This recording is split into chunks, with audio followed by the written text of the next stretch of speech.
ఇక రేషన్ కార్డుతో పనిలేదు. రాష్ట్ర ప్రభుత్వం రేషన్ లబ్ధిదారులకు మరింత ఆధునిక పారదర్శక సేవలు అందించేందుకు స్మార్ట్ రేషన్ కార్డుల పంపిణీకి శ్రీకారం చుట్టింది. ఆగస్టు 15 నుంచి వరుసగా 15 రోజుల పాటు కొత్త స్మార్ట్ రేషన్ కార్డులను లబ్ధిదారులకు అందించనుంది. ఈ నేపథ్యంలో కార్డుకు సంబంధించిన నమూనాను గురువారం ప్రభుత్వం అధికారికంగా విడుదల చేసింది.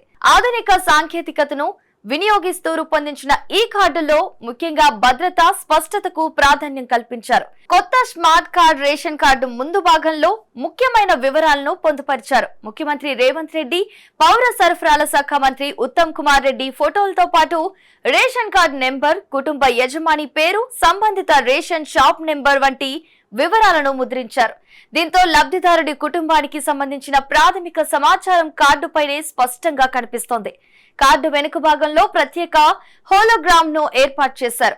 కార్డు దుర్వినియోగాన్ని అరికట్టడంతో పాటు అసలైన కార్డును సులభంగా గుర్తించే విధంగా హోలోగ్రామ్ ఉపయోగపడనుంది. అదే విధంగా అవసరమైన సమాచారాన్ని తక్షణమే పొందేందుకు క్యూఆర్ కోడ్ ను కూడా అందుబాటులోకి తెచ్చారు.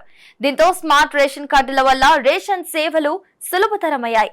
ఆగస్టు 15న సీఎం రేవంత్ రెడ్డి చేతుల మీదుగా అధికారికంగా విడుదల చేయనున్నారు.